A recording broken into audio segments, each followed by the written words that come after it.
Shalom, hari ini kita belajar firman Tuhan dari 1 Timotius 4 ayat 7 sampai ayat yang ke-16 dengan tema mahasiswa Kristen yang berdampak.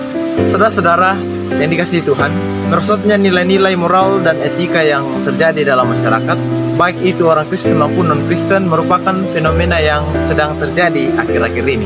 Untuk itu, sebagai kaum intelektual, mahasiswa mempunyai peran yang sangat penting sebagai penggerak perubahan yang dimaksud. Untuk dapat merubah merosotnya perilaku moral tersebut, mahasiswa harus mempunyai dampak atau pengaruh di dalamnya, khususnya mahasiswa Kristen.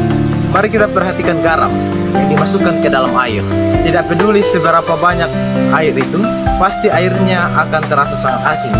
Hal itu bisa terjadi karena garam mempunyai rasa yang lebih kuat daripada air. Artinya bahwa garam mempengaruhi air. Kita sebagai orang Kristen pun harus menjadi garam dan terang dunia, yaitu memberikan dampak atau pengaruh serta ajaran tentang nilai-nilai kekristenan dan juga mengabarkan Injil. Ini sangatlah penting karena perubahan akan merosotnya perilaku moral yang dimaksud hanya bisa terjadi jika seseorang dekat dengan Tuhan. Jika demikian, mahasiswa Kristen harus mengambil peran, yaitu dengan cara memberitakan kabar baik berdasarkan apa yang diajarkan Alkitab supaya ada perubahan. Tentu peran itu tidaklah mudah, selalu ada saja tantangan yang harus dihadapi. Nah, berikut ini beberapa tantangan yang harus dihadapi mahasiswa Kristen dalam peran tersebut. Tantangan yang pertama, terlalu banyaknya mitos atau tahayul yang berkembang di dalam masyarakat. Ayat yang ke-7. Konteks keseluruhan pasal ini, di sini Rasul Paulus banyak memberikan nasihat kepada Timotius, terutama dalam hal menghadapi pengajaran sesat. Dan tentu kita hidup di tengah-tengah masyarakat, pasti ada saja mitos-mitos atau cerita tahayul yang berkembang di dalamnya, dimanapun itu. Salah satu contoh di suatu daerah tertentu, jika kita melewati tempat-tempat seperti gunung, kuburan, dan rawa-rawa yang dianggap keramat oleh masyarakat, kita patut memberikan salam atau membunyikan klakson jika menggunakan kendaraan. Jika tidak melakukan hal tersebut, menurut mereka akan ada dampak yang akan kita terima. Itu sebagai mahasiswa yang berpikir logis ketika dihadapkan dengan masyarakat yang mempunyai pemikiran demikian, yang lebih mempercayai hal yang bersifat mistis, merupakan tantangan tersendiri bagi kita, karena mereka lebih sopan terhadap makhluk yang tidak kelihatan dan belum tentu ada, dibandingkan jika mereka bertemu dengan orang lain. Tantangan yang kedua, sering dianggap remeh karena masih muda, di ayat yang ke-12. Sekalipun mahasiswa dianggap sebagai kaum intelektual, tetapi tidak sedikit juga masyarakat yang berpendapat bahwa mahasiswa adalah anak muda yang minim pengalaman, gegabah dan hanya mengikuti emosinya. Itu semua terjadi karena mahasiswa juga seringkali memperlihatkan tindakan yang kurang bijaksana yang membuat mereka dinilai secara tidak benar di dalam masyarakat. Tantangan yang ketiga, tidak mengetahui apa potensi atau karunia yang ada di dalam dirinya, di ayat yang ke-14. Jika Timotius diperingatkan untuk tidak lalai terhadap karunia yang diberikannya, hal ini berbanding berbeda dengan mahasiswa yang bahkan tidak mengetahui karunia atau potensi yang ada pada mereka. Tantangan yang keempat, kurang belajar, di ayat yang ke-16. Jika Timotius tidak memperhatikan ajarannya atau tidak tekun mempelajari firman Tuhan, maka tentu ia akan menjadi seorang penyesat. Karena dampak yang bisa diakibatkan dari kurang belajar adalah potensi mengajarkan hal yang salah kepada orang lain. Yang tadinya ingin meluruskan yang bengkok, malah semakin bengkok. Untuk itu, mahasiswa harus terus belajar dan menambah pengetahuan.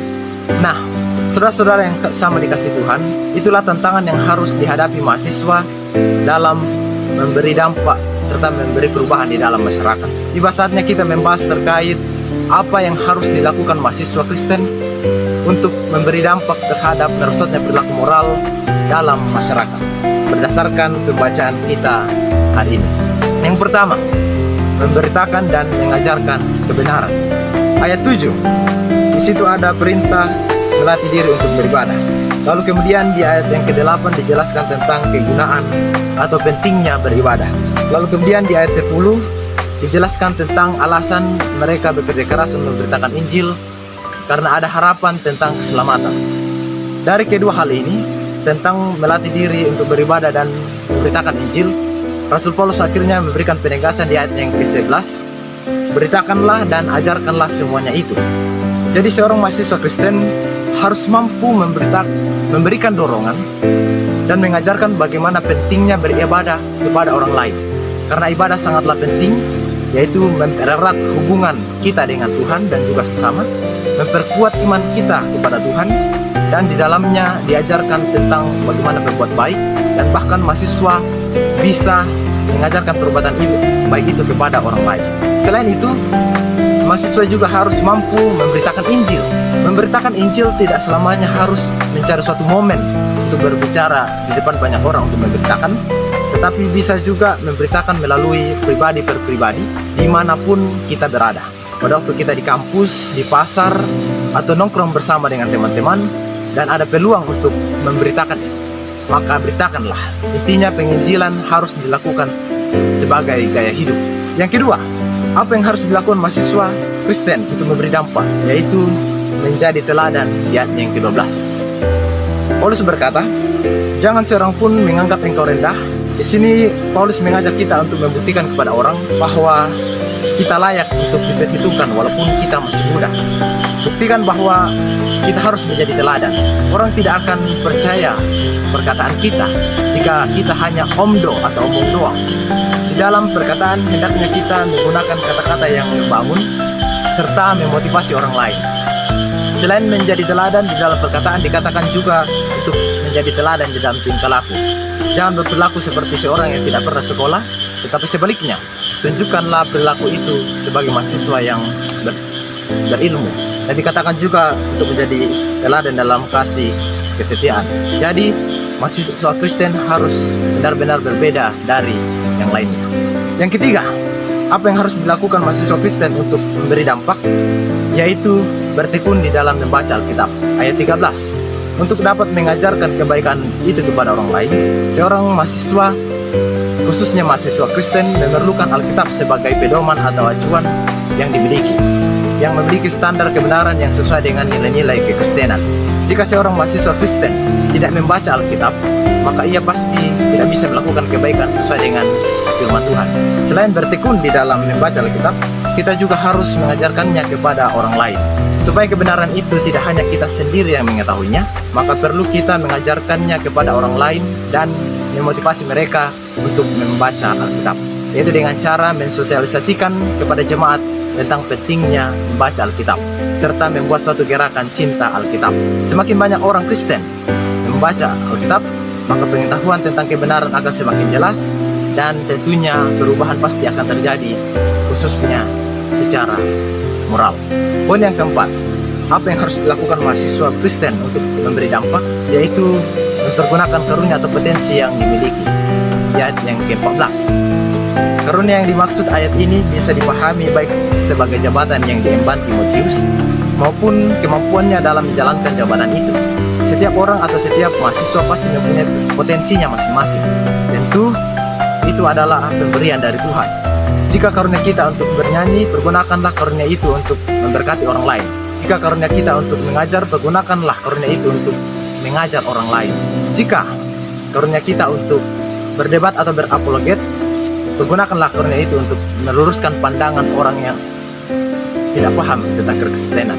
Dan bukan hanya karunia dalam bentuk kemampuan yang dimiliki, tetapi dalam bentuk jabatan yang dipercayakan Tuhan.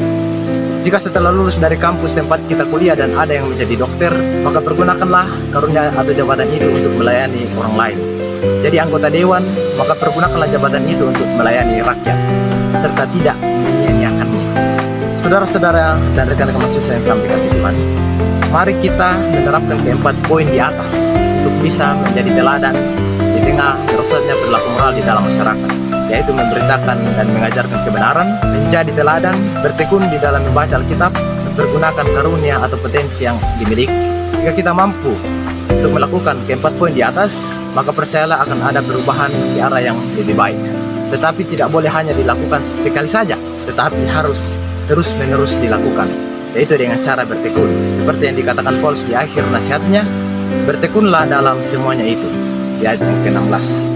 Mari kita menjadi mahasiswa Kristen yang memberi dampak yang baik bagi masyarakat. Terpuji nama Tuhan. Amin.